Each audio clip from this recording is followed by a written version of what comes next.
Galw'r Cynulliad Cenedlaethol I drefn. Mae'n clerc gan Prif Weithredwr Claire Clancy yn ymddeol y mis yma, a dyma ei chyfarfod llawn ola ond un.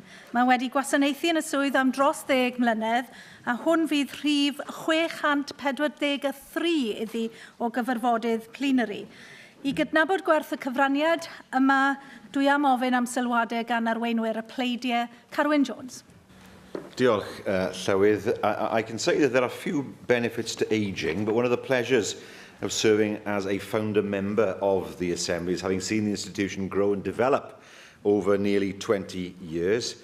And having served for 10 years, Claire has provided leadership for more than half of the National Assembly's existence, but she will leave, of course, a significant imprint behind. The post Claire took up in February 2007 was very directly the product of the 2006 Government of Wales Act. A key element of that Act, of course, was to separate the National Assembly and the Government, the Legislature, of course, from the Executive. It took us forward. It was an important step, in fact, in our maturity as a democracy.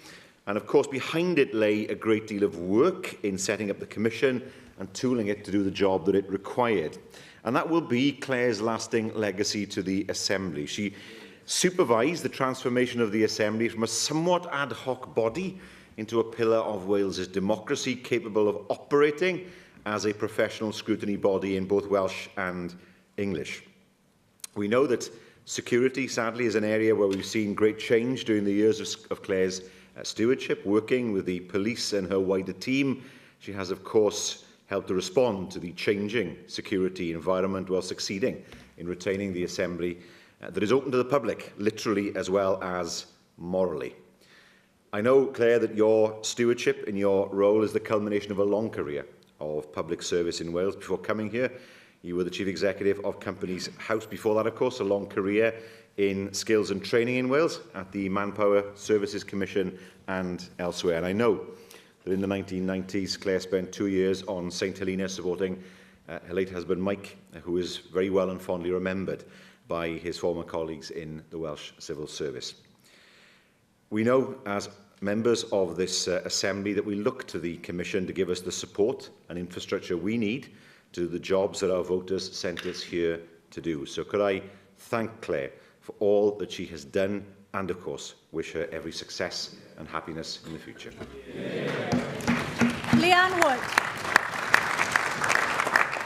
Diolch, Llywydd, and on behalf of Plaid Cymru, I'd like to place on record our gratitude to Claire Clancy for having served the National Assembly for 10 years.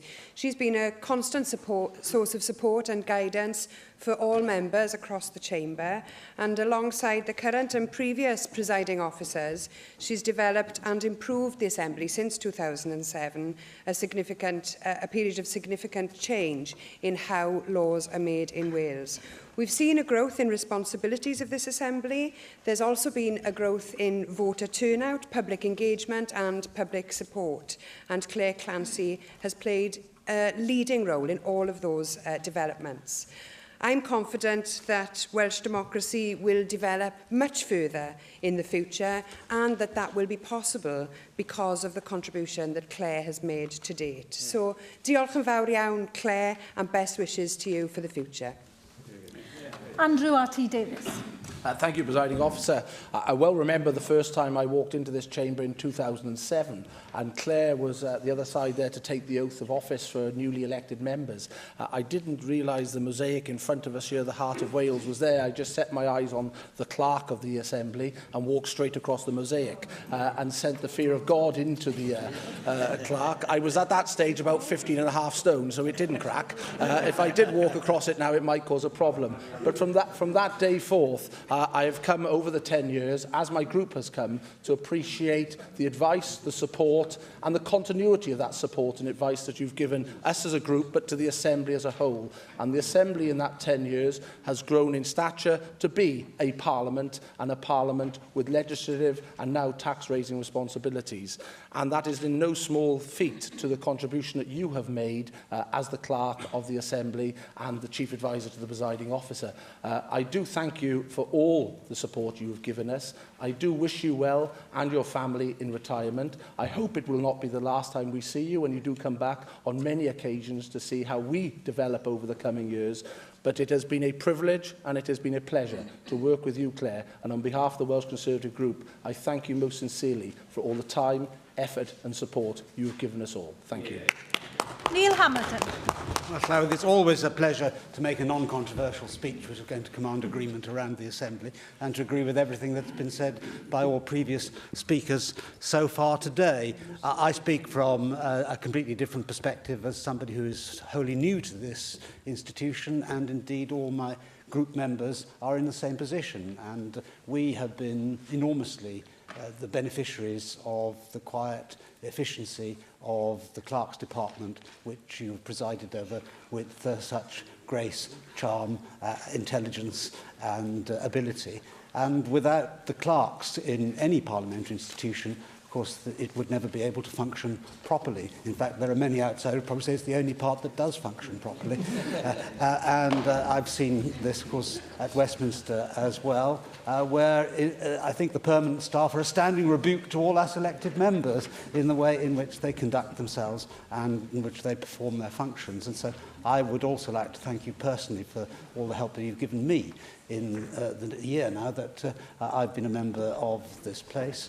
And I've grown to appreciate how important you have been in the development of the Welsh Assembly. And your inheritance will, of course, survive you. We hope that you will have a long, happy and vigorous retirement. And that, as Andrew RT has just said, that you will come back and visit us as often as you can. Thank you. Ar Cyn Lywydd, David Ellis Thomas. Diolch yn fawr, Llywydd. Mae Claire Clancy wedi llenwi swydd prif weithredwr a chlerc y cynulliad hwn mewn modd urddasol a chynnes. Mae'n briodol iawn i'r roi teyrnged heddiannol iddi heddiw, gan ei bod hi wedi mwy na chyflawni i ymrwymiadau adeg i phenodi. Ac mae hwnna yn teimlo bron fel ddoe i fi bod o ddeng mlynedd yn ôl. Ond drwy gwasanaeth i'r cynulliad, mae hi wedi cynnig gwasanaeth clodwiw i bobl Cymru ac i ddemocratiaeth. Nid gwaith hawdd i'w bod yn brif swyddog corff democrataeth, gan weithio gydag aelodau etholedig gwahanol ac amrywiol. Mae cadw'r ddysgl yn wastad yn gamp anodd mewn sefydliad sy'n bod mwyn dadlau a chynrychioli gwahanol farnau a galw'r weithrediaeth i gyfri. Adnodd penna unrhyw sefydliad yw cymeriad y bobl sy'n gweithio ynddo. Camp fwyaf eich cyfnod chi, Claire, oedd gallu canolbwyntio ar ddatblygu doniau pawb sy'n gweithio yma, gan ddangos yr un parch tuag at bob un, beth bynnag i swydd. Mae mwy nag un ffordd o gynnig a dangos arweiniad. Yn y marn i mi fydd dull Claire o arwain yn esiampl wych. Drwy'r holl newidiadau y welson ni'n gyfansoddiad Cymru a'r cynulliad hwn ers 2007. Bydd Claire yn cynnig arweiniad cadarn, cytbwys, cywir a chyfeillgar i bobl. Dymunaf iddi ymddeoliad dedwydd o'r swydd hon a gyflawnodd gyda'r fath rasronrwydd. Ond gobeithiaf hefyd y bydd hi'n gallu para i allu cyfrannu i fywyd cyhoeddus Cymru a'r Deyrnas Unedig mewn rhyw ffordd arall. Gair o ddiolch i gloi wrtha i hefyd i ddweud ei fod wedi bod yn bleser anghyffredin i fi dros y 10 mis diwetha i gydweithio gyda Claire fel clerc, fel prif weithredwr a fel Claire, y tri yn un. Yr hyn sy'n dod i feddwl yn syth wrth feddwl am Claire yw ei doethineb hirben, ei harweiniad cadarn a chyfeillgar i'w staff a'i pharodrwydd i chwerthin. Hefyd ei hechelgais dros y cynulliad yma, y Senedd yma, ei hechelgais dros o'n i gyd a gafodd ein hethol i wasanaethu pobl Cymru yn y lle yma. Ac yn yr holl waith a gyflawnwyd gan Claire, fe wnaeth y cyfan oll tra'n arddel y safonau ucha posib o wasanaeth mewn swydd gyhoeddus. A dyna ei gwaddol i ni, mae'n siŵr, wrth iddi ein gadael ni, i ni fod yn ddoeth, yn uchelgeisiol, yn flaengar, ond yn gwneud hynny mewn gair a gweithred gyda'r safonau ucha posib o wasanaeth cyhoeddus sy'n cenedl ac i sicrhau yn byrhaus enw da y Senedd yma. Felly dymuniadau gorau i chi, Claire, a diolch ar ein rhan ni gyd.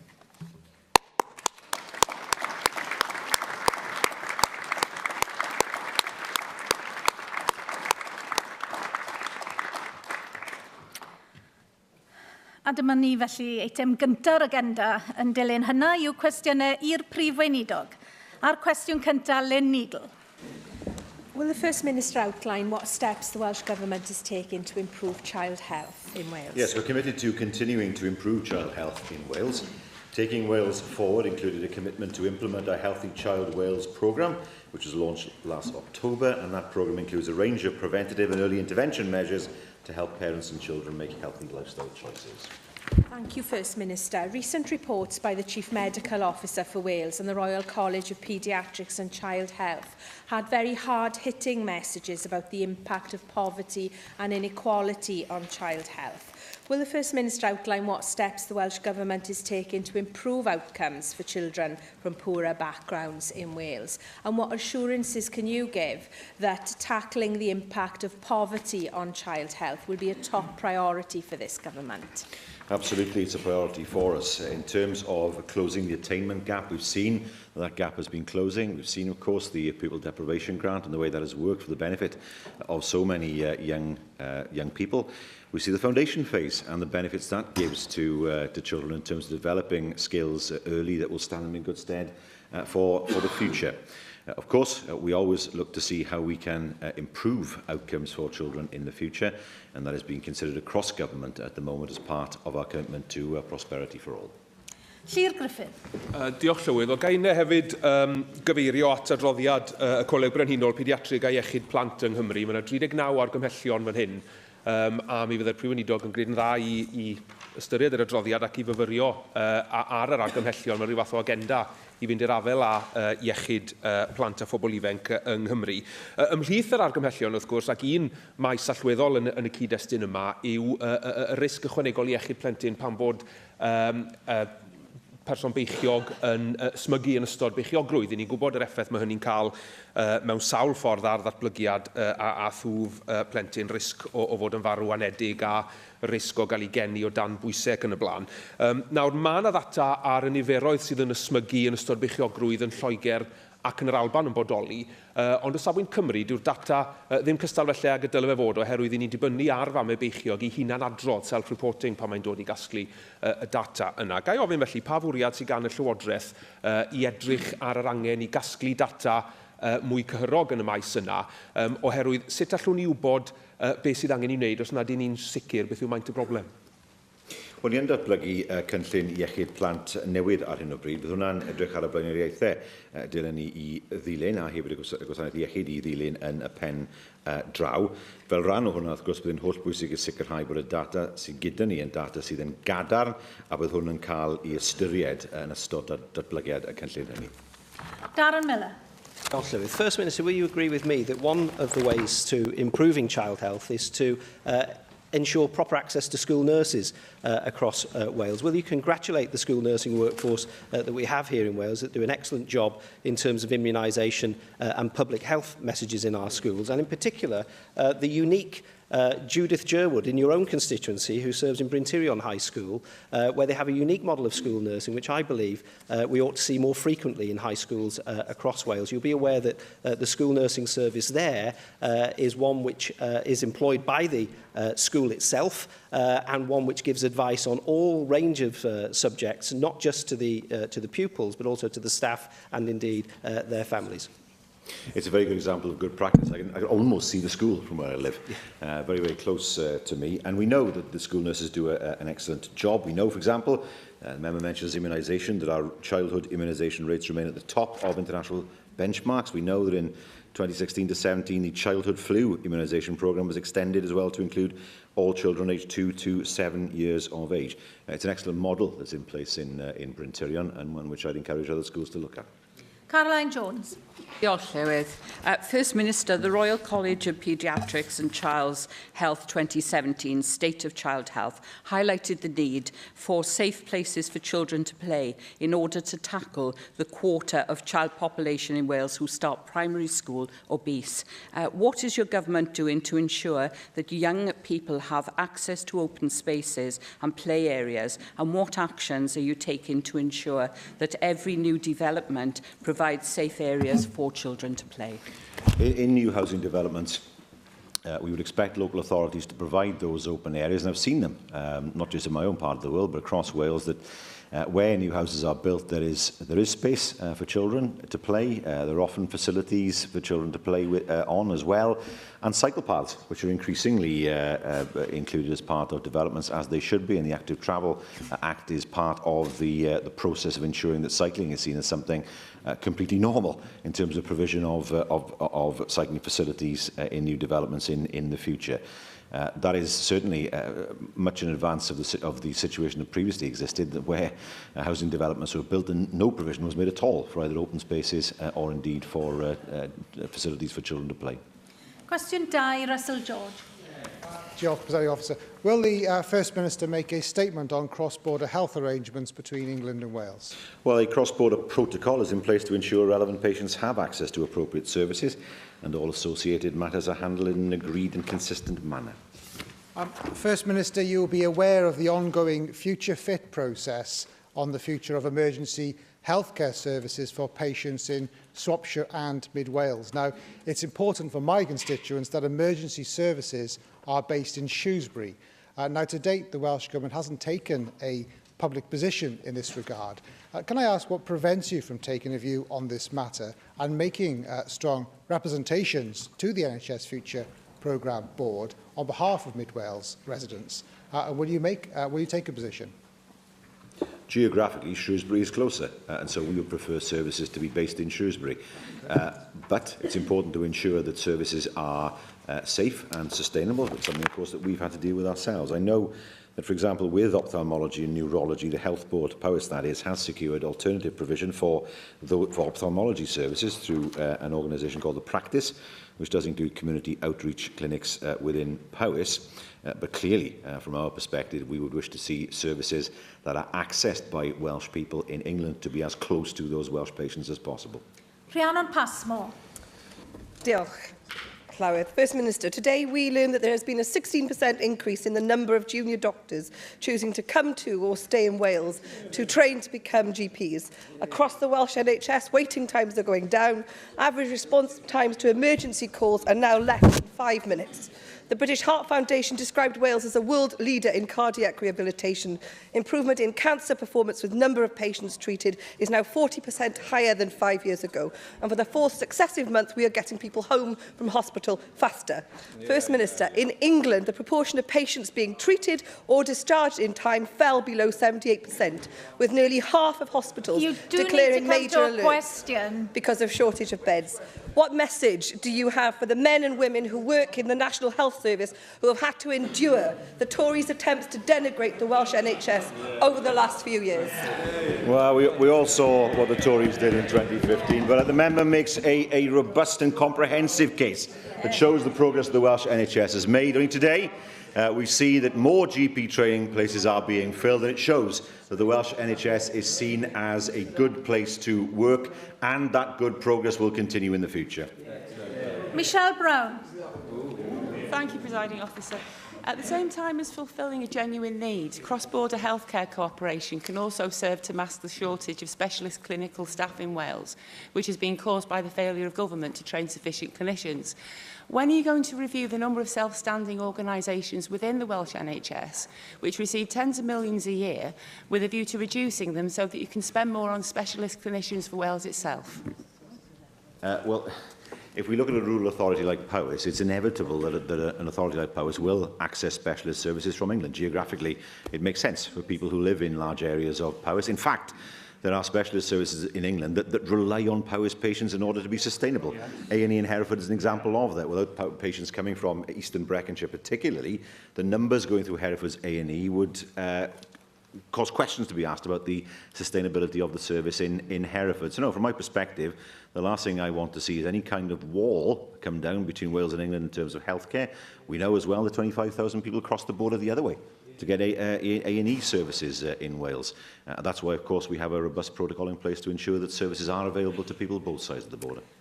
Galwaf nawr am Gwestiynau gan arweinwyr y pleidiau, arweinydd y Ceidwadwyr Cymreig, Andrew Arthur. Thank you very much, Presiding Officer. First Minister, why did the Welsh Government decide last week to sack the Chair of Sports Wales, given upon his appointment, the then incoming Chairman was told by the Welsh Government representative that he was entering a toxic environment, that he was tasked with tackling a dysfunctional and insular organisation? And does all your government agree that sacking this Chairman was the right approach? Well, first of all, can I say that Sport Wales was facing great difficulties. That much is true. There is an independent review of Sport Wales, which is continuing at this moment in time. But it was quite clear that the relationship between the Chair and the Board and the Vice Chair had broken down, and therefore action had to be taken in order that the organisation could be rebuilt. I am told that the review has been concluded, First Minister, and on February the 13th, the Welsh Government's Deputy Permanent Secretary, James Price, dismissed all the allegations made against the then Chair and offered him 3 options to move the situation forward, all of which saw him continuing his involvement in some shape or form within Sports Wales. What happened in the very short intervening period which altered this situation and resulted in the sacking of Paul Thomas? Well, as is known, on the 14th of February, the Minister made a statement to Assembly members on the headline findings of the review. One of those findings was that a clash of cultures had developed between the Chair and other Board members. It was clear that action needed to be taken in order for the Board to become fully functional in the future. I have the letter here that is in the public domain, so you can comment on it, that was sent to James Price at the beginning of March, that clearly itemises the allegations that were made against the Chair and how those allegations were rebuked. There are some very serious allegations levelled against the previous Chair and also the current Chief Executive of Sports Wales. Sports Wales handles a considerable amount of public money and has a remit to improve elite sports and participation sports around Wales. I would be interested to hear how the Welsh Government will take forward the allegations and investigate the allegations against the previous Chair and also the current Chief Executive, as the allegations warrant answers and, above all, to make sure that Sports Wales is able to get on with its day-to-day function. But I do reiterate, the Welsh Government told the new Chair, Paul Thomas, on taking up office, that he was entering a toxic environment and that he was tasked with tackling a dysfunctional and insular organisation. And I do ask once again, does the entire government agree with the dismissal of Paul Thomas? Well, the answer to the question is yes. The government has taken a view on this. It is quite clear that the organisation remained dysfunctional and that the relationship was completely broken down between the Chair and also with the Board. In those circumstances, no organisation could possibly be expected to deliver what it should do in the future. We know that all organisations need to adapt to changing circumstances, and the independent review of Sport Wales operations is continuing. But it was quite clear that Sport Wales could not continue with the dysfunction that still remained in the organisation, and the Minister took the decision that the best way forward was to take the action that was taken in order to make sure that Sport Wales is effective in the future. Arweinydd Plaid Cymru, Lian Wood. Diolch Llywydd. First Minister, the proposed job cuts at the University of South Wales are of great concern, and I'm sure you share that concern. The plan is to cut 139 jobs to deal with rising costs and various other challenges.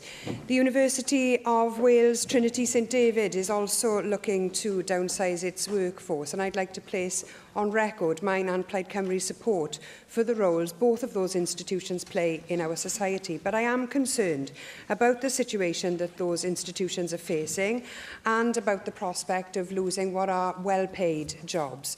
What discussions has your government held since the 2 sets of redundancies were proposed? Were the university's strategies shared with you, and are you satisfied with the explanations they've given for these changes? I've not seen any explanations for these changes at this moment in time. I am aware of the situation, however, at those institutions. We expect it to be a period of consultation, and that staff and unions are kept informed at all stages in the process. One of the issues that concerns me is that we are seeing a drop in applications, particularly from students from abroad. We know that applications through UCAS to Welsh universities from EU countries, for example, decreased by 8% between 2016 and 2017. the fewer the students there are, the less money there is, and the less money there is to pay staff, and that concerns me. As a former student at Treforest, I know how important this institution is for the valleys. It's always played a leading role in upskilling people to do the work that our local economies need doing. Now, there are demographic challenges that you've alluded to and rising costs facing that university, but I don't think that should mean that we should lose the positive economic impact that the institution generates. Now, Plaid Cymru also believes that the University of Wales Trinity St David plays a vital role in the West as well. Now, the proposals are for a 4.6% reduction in staff at USW, and the figure for Trinity St David is yet to be confirmed.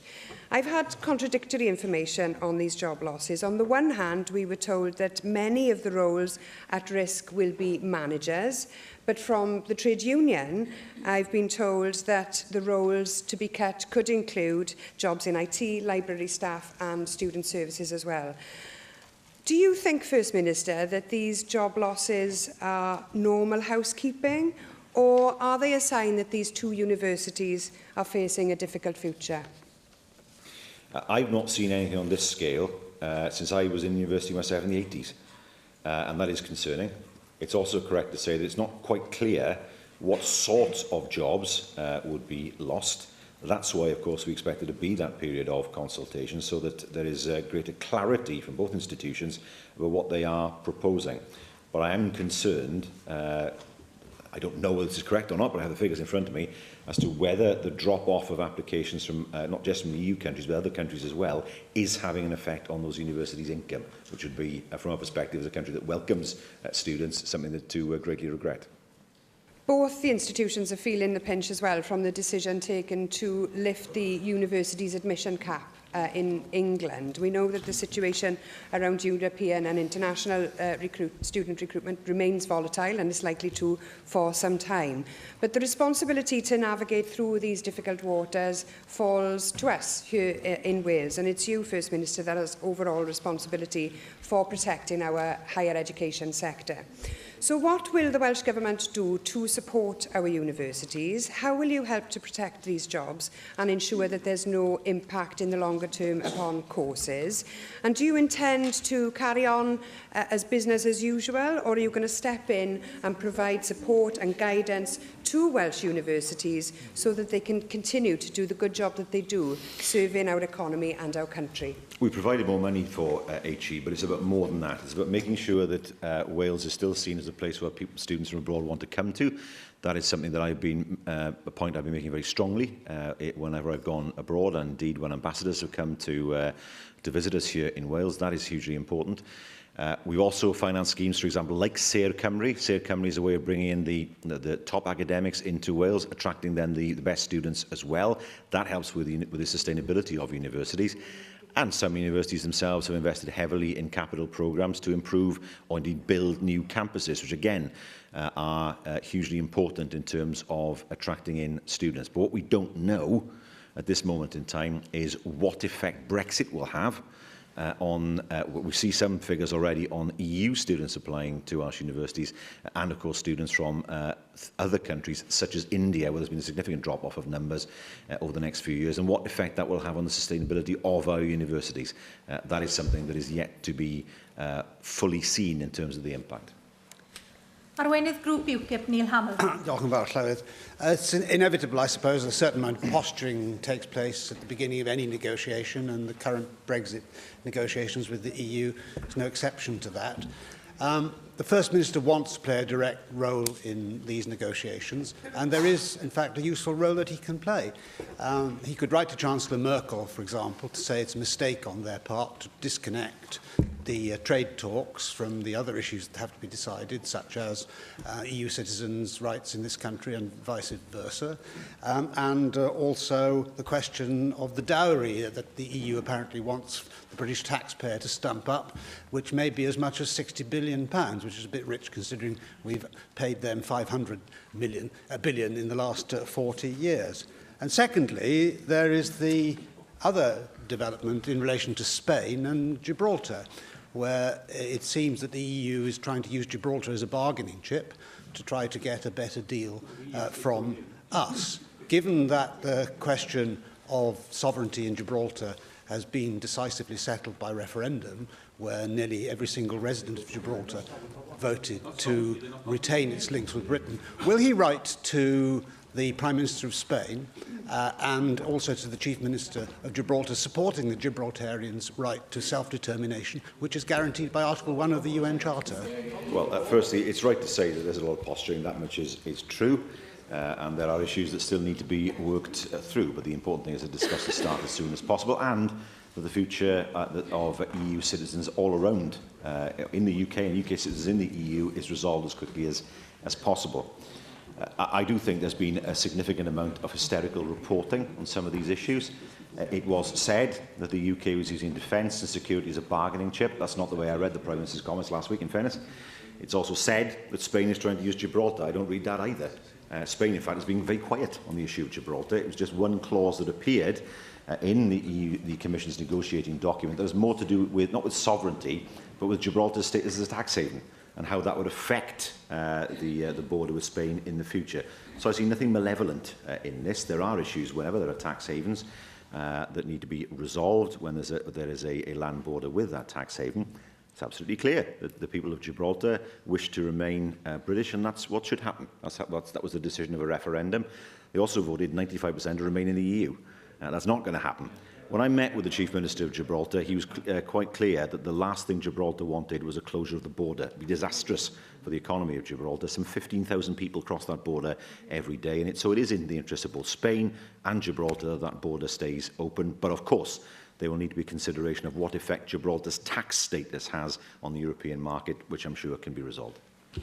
Well, it's certainly true that it's in the interests of both countries, Spain and Gibraltar, for that border to remain open, because 40% of the jobs in Gibraltar are filled by people who live in Spain.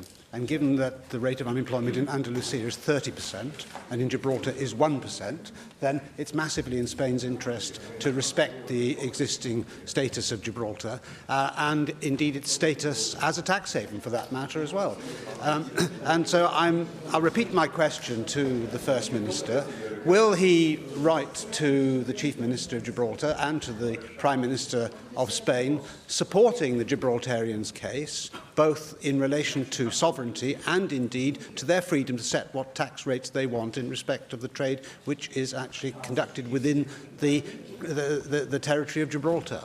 In fairness, the Prime Minister of Spain has actually laid claim to Gibraltar, or indeed commented at all on the issue of Gibraltar. The issue has come from the Commission, not from Spain itself. I reiterate what I've just said. It is a matter for the people of Gibraltar how they choose, what relationships they choose to have. They have voted overwhelmingly to stay British, and that's exactly what should happen. Nowhere should be forced to transfer to another country against the wishes of its population. That's true of any country, in my view. I've already met with the Chief Minister of Gibraltar. I will be meeting with him in the next few weeks. I'm happy to reiterate that point to him. In the discussions we've had, it's Gibraltar's concern about what Brexit might mean for their own trade situation and their border. That is what Gibraltar has been most concerned about, certainly as we look forward over the next 2 years. With the First Minister, he's absolutely right. The border is of critical importance to Gibraltar, but it's not as though we have no bargaining chips in our hand in this respect. If indeed it is the case that Spain has put its claim to Gibraltar's sovereignty on ice and is prepared to live with Gibraltar, that's well and good. But the idea that the European Commission simply produced this proposal in a letter without discussion with the Prime Minister of Spain is fundamentally absurd. Clearly, this is something which has been decided in the Council of Ministers, in between the Commission and, in particular, the Prime Minister of Spain. It is vitally important for southern Spain, as well as for Gibraltar, that there should be no interference from Spain in the economic life of Gibraltar at all.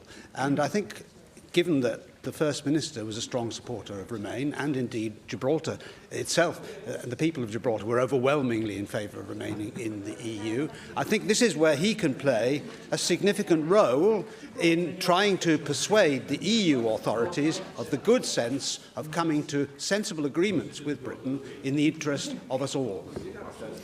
Well, I've now had 3 questions on Gibraltar. I have to say I'm not responsible in terms of my devolved powers over Gibraltar, but we do have a relationship with Gibraltar. As I say, I've had meetings with the Chief Minister, and I'll continue to have meetings with the Chief Minister in the future, because Gibraltar is in a similar situation to, for example, Northern Ireland, though very different in the sense that Gibraltar is outside the customs union, and it has its own arrangements in terms of tax. But what is absolutely clear is that when Brexit happens, that there is no destabilisation either of the area around the border on the Spanish side or indeed of Gibraltar itself. I'd expect that to be examined as part of the negotiations. I would not expect, nor I support there to be any negotiations about future sovereignty over Gibraltar. That matter is settled. Question 3, Nick Ramsey. Will the First Minister make a statement on investment in Welsh road infrastructure?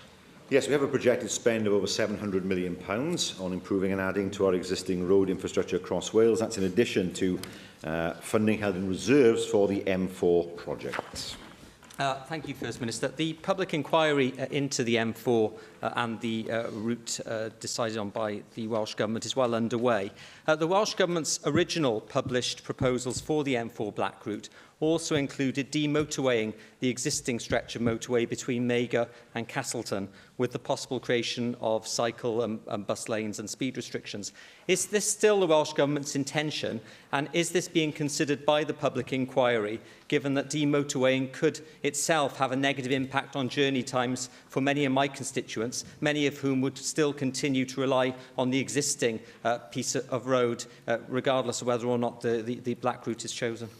Well, given there's a public inquiry ongoing, it wouldn't be wise of me to comment on that. But however, the Welsh Government's evidence is, of course, public and open to examination. It's hugely important that the inquiry is able to consider all evidence before making a recommendation. Sian Gwenllian. Mae unrhyw un sydd yn teithio'n rheolaidd rhwng y de a'r gogledd yn gwybod nad yw'n fater pleserus a deud y lleia. Yn anffodus, y ffordd mwyaf ymarferol o deithio ar draws Cymru i nifer fawr o bobl ydy mewn car, a dos na ddim gwelliannau sylweddol wedi gwneud i'r prif ffordd sy'n cysylltu de a gogledd ein gwlad ers dyddiau Ieuan Wyn fel dirprwy brif weinidog. Pa waith sydd wedi cael ei wneud gan eich llywodraeth chi i ddadansoddi pa welliannau sydd ei hangen ar yr A470 mwyn gwella'r llwybr trafnidiaeth allweddol yma sydd yn cysylltu ein cenedl ni. Ac os na'r ateb ydy dim neu dim llawer, fedrwch chi ymrwymo i gynnal yr astudiaeth yma ac i gostio unrhyw welliannau sydd eu hangen yn llawn. A mi fentra i bod ni yn sôn am swm cymharol fechan o gymharu ar buddsoddiad sy'n cael ei fwriadu ar gyfer yr M4. Wel, yn gyda'r gryniau wedi dim ond y car sydd ar gael, mae gwasanaeth tren wedi gwella ers amser ys blynydde. Ar un adeg, pan dechreuodd y lle hyn, doedd ddim yn bosib i fynd o'r gogledd i'r de ar y tren. Oedd rhaid newid yn ymwythig, oedd dim modd i Milan heb newid trenau. Hwnnw wedi newid tren ar bob 2 awr yn mynd lawr, ar y warian wrth gwrs mynd lawr hefyd 2 waith y dydd, a lan 2 waith y dydd. A hefyd ynglyn â'r A470, ni wedi welwn ni pethau yn gwella ynglyn â ffordd osgoi Cwm Bach Llechryd maes yfed. Newidiadau digwydd yn Christmas Pitch yn Sir Brycheiniog, Dolydd Elan, hefyd i Bont yr Afanc, newidiadau yn ardal Cross Foxes ar yr A470 So ni wedi gweld gwelliannau sylweddol ar yr hewl hynny ers blynydde. Ond mae yna gynllun dynnu, gynllun pinch points, os allai alw hwnna, mwyn delio gyda rai o'r problemau sydd dal i fod yna. Ac wrth gwrs, i rwy'n fel fyna sydd yn dod lawr o'r gogledd o Gaernarfon trwy ddod Machynlleth ac Aberystwyth i ben y bont oedd yn bleser mawr i weld gwelliannau holl bwysig yng Nglandyfi, ardal rhan o hewl oedd yn beryglus dros ben am blynyddau mawr, ond yr hewl nawr wrth gwrs wedi cael ei wella yn fawr iawn. Lee Waters. First Minister, yesterday's report by the British Heart Foundation underlined the links between roads policy and health outcomes, the fact that 42% of people in Wales are physically inactive, leading to long-term ill health and costs to the health service is directly related to the decline in active travel over many years. When future roads are considered, will the First Minister make sure that interventions to encourage public transport, to prioritise public transport and to build in cycle design into the road infrastructure are at the heart of considerations? Yes, I cannot stand here and preach from a position of strength in terms of inactivity, I'm afraid. But what I can say is that the vision that was shown on what was the M4, now, what is now the A48 at Britain Ferry, in terms of the cycle route that existed over the bridge, was incredibly visionary at the time. We've seen it rolled out. For example, the Church Village bypass, when that was built, that had a cycle path running more or less alongside it, and we would expect that where new road schemes are in place, that there should be an improvement in cycle routes as well, in order to provide people with a choice in terms of the way they travel and not feel that they have to travel by car. Cwestiwn 4, Neil Hamilton. Clywed, will the First Minister make a statement on paediatric care in Wales?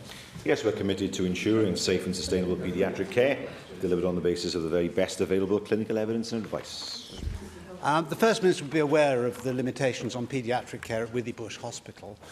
And I have a particularly distressing constituency case which has arisen, where a child was taken out of hours to Withybush in June 2016 in pain. That was diagnosed wrongly as a urine infection, treatable by antibiotics. Next morning, the child was taken to A&E with something which was suspected to be appendicitis. The child was then rushed to Glangwili for an emergency operation for peritonitis. The same child, in January of this year, was again taken to the out-of-hours GP in Withybush with a fever. That was misdiagnosed as a virus. The child was then driven the following morning by the parents to Glangwili, where the symptoms of scarlet fever were diagnosed, which was correct. Now, I know that an individual case isn't necessarily representative of everything, but given the out-of-hours limitations on paediatric care, if there had been a paediatric specialist in Withybush at the time that the child was taken to the hospital for the initial diagnosis, it's perfectly possible and indeed likely that those errors might not have been made. So can the First Minister tell us what the government may be able to do in order to restore full 24-hour paediatric services at Withybush? Well, first of all, the situation that members described is a situation where I would expect a GP to make a diagnosis rather than a paediatric consultant needing to do that. We're talking here about an infection or scarlet fever. I mean, a GP should be able to pick up on that. You wouldn't need a consultant to diagnose that. There are changes that have taken place at Withybush, that much is true, at the paediatric ambulatory care unit. They are temporary, they're not designed to be long-term, and I know that the Health Board is working hard to resolve the issue and to reinstate the 12-hour service as soon as possible. Susie Davis. Diolch, Llywydd. First Minister, when children leave hospital, particularly if they have a life-limiting condition of any kind, they're still going to need medical and, of course, social care at home, and that will affect their carers and other children in the household. In July last year, the Minister said that the government was refreshing the carer strategy at the end of last year, and it is, as far as I can tell, still being currently refreshed in both January and March this year. If your priorities are young carers and carers' respite, when can they see what you mean by that? Well, we want to make sure that the strategy is right. That means taking into account as many views as possible in order for the strategy to be robust. The strategy will be published as soon as possible once it's felt that the strategy is one that can be presented to the people of Wales. Cwestiwn 5, Leanne Wood. Will the First Minister provide an update on the work of the Valleys Task Force? Yes, it's met on 4 occasions, and an outline delivery plan will be published in July, addressing 3 priorities. Firstly, jobs and skills.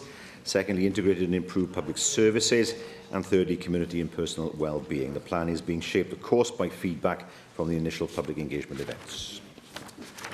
First Minister, depressed wages and high unemployment have been blighting the valleys for at least 3 decades. So the obvious question is, what's taken you so long? Places like Mardy and Treherbert are desperate for investment and well-paid jobs, and the commute to Treforest or further afield from the heads of the valleys is a joke. I mean, there were 2 trains cancelled this morning. If the City Region and the Valleys Task Force prove to be yet more false dawns for these communities, there's a risk that real damage will be done to this institution and to devolution, not just to your government and the Labour Party. How do you intend, as head of this government, to ensure that actions match the rhetoric and real benefits are delivered to the valleys? And what will you do if another 2 or 5 or 10 years go by with no noticeable improvements in these communities? Well, transport is key. That's why the metro is so important. It takes an unacceptably long time at the moment to travel from Treherbert down to Cardiff. The service is also not seen as reliable, and the Leader of Plaid Cymru has given an example of that happening. Now, from next year, we of course will specify the franchise. We've not had an opportunity to do that before. We will also be able to move forward with the metro to have more convenient, more comfortable and more frequent services, and also, of course, to connect the Rhondda Fach via bus services into Porth, for example, to make sure that that bus services connect more frequently with the train services going through the Rhondda Fawr. Now, that is one way of getting people to jobs in Cardiff, but it's not just about that. We know that 11 million people go through Cardiff Central every year.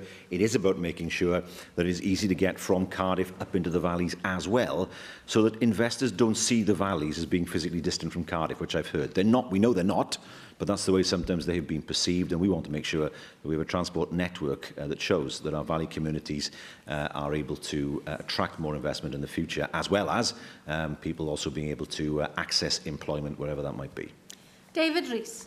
Yeah, the First Minister has been highlighted the Valleys Task Force is looking at areas of transport even identified in the metro, but of course there are valleys to the west that don't get involved in the metro aspects. And I'm very pleased to welcome the task force is actually looking at all the valleys, including those in the west, including the Avon Valley, and I know there's been a meeting in that area. But tourism is important in the Avon Valley, and there's industries such as that which are going to drive the regeneration of those valleys and the skills you've identified. Will you ensure that task force looks at the development of those skills to ensure that local jobs for local people can happen through the tourism agenda? Absolutely. I mean, we know that Avon Argoed has been a major driver of tourism in the top of the Avon Valley. Glencorrog, of course, is seeing the benefits both of the fishing lakes and also of cycling routes, and that is something we intend to develop further in the future.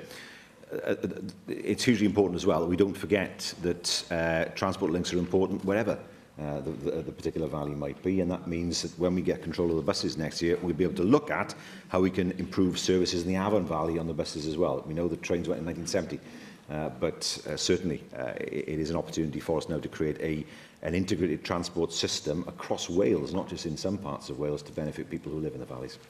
David Melding. Mr Minister, I'm told that to date there have been 9 engagement events, 5 targeted events and 4 further formal engagement events are planned, and a Cabinet Secretary has attended or plans to attend each and every one of these engagement events. Can you confirm that is the case? And I would ask how these views are being fed back in, and possibly whether you could report back some of that feedback to the Welsh Assembly, and if indeed Cabinet Secretaries are attending these events so regularly. I do commend that as very good practice. Yes, that is the plan. It's hugely important that people see these events as worth coming to. And if they have government ministers at those events, I trust they will feel that that is the case. I think it's right to say that in the initial events there was a great deal of frustration that people wanted to get off their chests, and that is inevitable. And then now what we're finding is that people want to move on and see what can be done to improve their quality of life, whether it's transport, whether it's skills. We know skills are hugely important across Wales. Skills are the key to raising GDP. And we know that unemployment is, on paper, less of an issue than it was, but GDP per head is still an issue. And that is something that we will focus on very sharply over the next 5 to 10 years and beyond. Question 6, Vicky Howells. What are the Welsh Government's priorities for improving public transport in the Northern Valleys? Well, the National Transport Finance Plan, published in July of 2015, sets out investment for transport and infrastructure and services for 2015 to 20 across all parts of Wales. The South Wales Metro gives us the opportunity to deliver real improvements in public transport services in the valleys, and I welcome the First Minister's answer last week about the importance of inter-valley transport links. At the moment, a return bus journey between Aberdeen and Merthyr is £7. A train journey between Aberdeen and Cardiff is £8. more than the hourly national living wage. How will the Welsh Government make sure that fares for the Metro are set at an affordable level? Well, I can assure the member that affordable fares are being considered as part of the procurement of the next rail services that we have, and also the Metro contract. We want to make sure that we see increased patronage, particularly off-peak times and services where patronage is currently low. We want to see discounts to the cost of travel for people working irregular work patterns or part-time hours. And importantly, it's hugely important that the system is integrated and has a ticketing system that is has electronic ticketing and smart ticketing. And that is something that is absolutely crucial to the development of the Metro. Mohammed Ashka. Presiding Officer, First Minister, in an announcement that they claim is, the quote, one of the most significant improvements to Valley commuter in a decade since the opening of Abba Vale line, quote close. River Trains Wales revealed they are to double the capacity of commuter trains in and out of Cardiff to deal with overcrowding. However, Riva contracts mean it is trying to deal with rising passenger numbers with the same number of trains as they held in 2003. What discussion has the Welsh Government had with River Trains to find ways of increasing the number of trains to provide services between Cardiff and in the valleys? Well, this is part of the franchise discussions that will take place next year. We want to make sure there are more trains and more comfortable trains on the network. For the first time, the Welsh Government will have control over these issues, and we intend to make sure that the network is improved and developed for the future. Hugh Davis. Diolch, Llywydd, and I just want to speak up for the northern valleys of the Ogmore constituency. We have 4 valleys, many of which will benefit from better public transport in terms of faster buses, cheaper ticketing, joined-up ticketing, but particularly the Llynfi Valley. I wonder, what is the view of the First Minister on the importance of the Maesteg to Cheltenham, as it now is, main line, or community line as it is in the Llynfi Valley, in terms of the South Wales Metro? Because for many people in that valley and adjoining valleys, that is as integral to the Cardiff travel to work area as is Ebbw Vale or Merthyr or anywhere else. They believe they are part and parcel of the South Wales travel area. So what role do they play within the South Wales Metro? Hugely important. It was a great act of foresight by Mick Glamorgan, actually in '88, to open up that line to passenger traffic.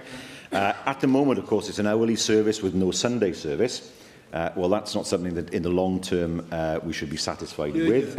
It's important that we look to increase services on the line and look to see how that can be done, and of course to see what can be done to run a Sunday service, although it's important that we understand what the patronage would be of that Sunday service. But you know, I know full well that those trains are very, very well used. They now run later in the evening than they used to, which is one thing. I don't spend my entire time looking at rail timetables, may I add, even though I may give that impression at times. But I do know that the service is hugely important to the people of the Llynfi Valley, and we will look to enhance that service in the future. Question 7, Hefin David. What action is the Welsh Government taking to support access to high street banking services in town centres? Well, decisions on the location of branches are matters for the banks, but we recognise the negative impact closures can have on communities. Whilst this is non-devolved, of course, but we have welcomed the announcement that post offices will be able to provide services to fill some of the gaps left by bank branch closures. If that's done properly, it may well enhance the service to bank users rather than reduce the service. NatWest has announced a closure across South Wales. We've heard closures in the constituencies of Alun Davies, Llyn Vicky Howells, and in my constituency, where Ystrad Mynach branch is closing. That comes on top of Barclays closing in Nelson.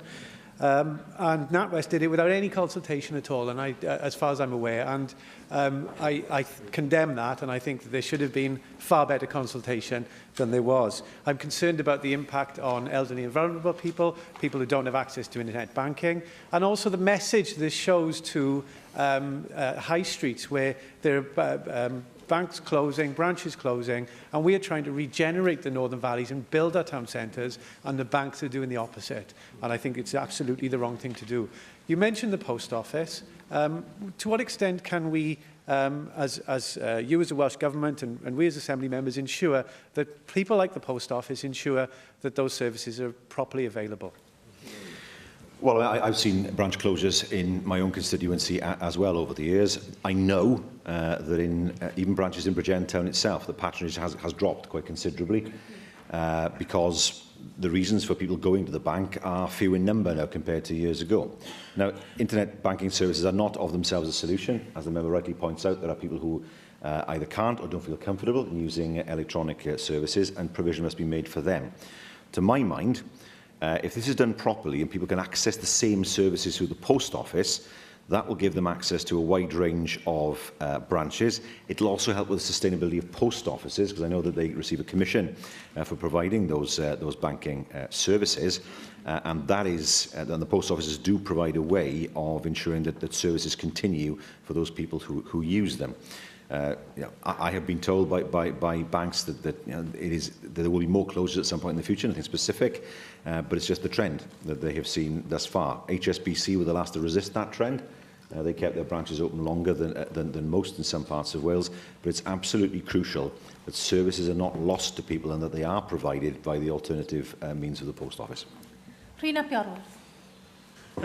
Diolch. Mae datganiad Banc Lloyds yr wythnos yma I bod nhw'n bwriadu shrincio nifer fawr o ganghenna bancia yn bryderus mewn sawl ffordd, wrth gwrs, yn arbennig o ran yr cwtygiadau mewn swyddi. Mae hynny yn sicr o'i olygu ar erydiad yn y gwasanaeth counteri wyneb yn wyneb. Ond mi allwn ni hefyd gymryd agwedd gadarnhaol tuag at yr cyhoeddiad yn rhannol o ran mae'r hyn da ni'n ei weld ydy'r banc yn addasu fel ymateb I newidiadau yn arferion cwsmeriaid yn hytrach na chymryd y cam sydd wedi ymddangos yn llawer rhy hawdd iddyn nhw'n y gorffennol sef I gau canghenna. Ydy'r Prif Weinidog yn cytuno efo fi mae pwyso ar y banciau I addasu yn hytrach na cau sydd ora mwyn stryd fawr yng Nghymru ac y dylid chwilio I ddefnyddio pob arf deddfwriaethol a rheoleiddiol posib mwyn pwyso arnyn nhw I wneud hynny.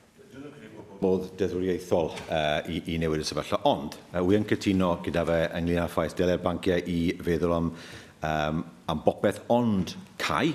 Taw cai yw'r dylai fod yr opsiwn diwetha nid yr opsiwn cynta o achos y ffaith, wrth gwrs, bod y gwasanaeth yn cael ei golli ar y stryd fawr.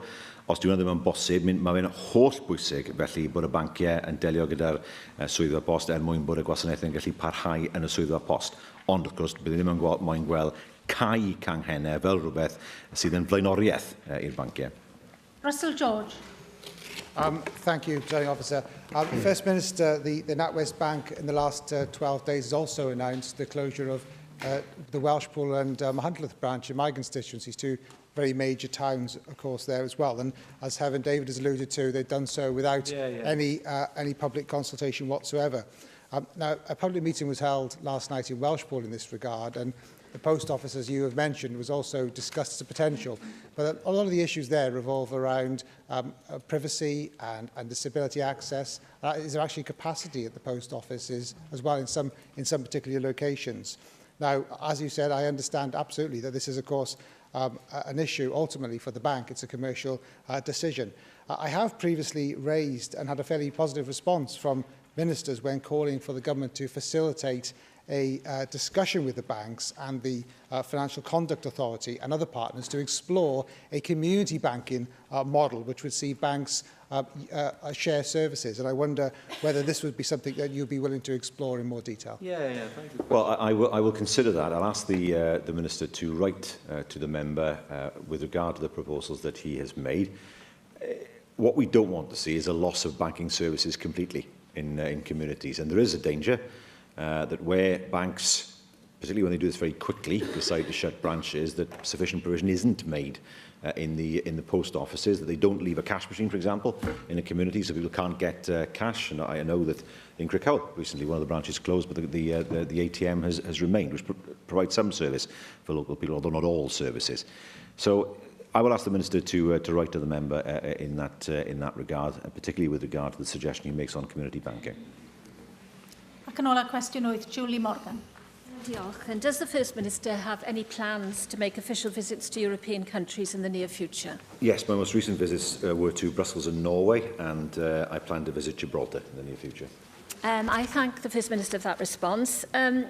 Does he have any plans to visit the European Investment Bank in Luxembourg to state Wales's case for future investment by the bank in projects in Wales, like Velindre Hospital in my constituency, and to put the case for the UK to continue as a subscribing partner after we leave the EU?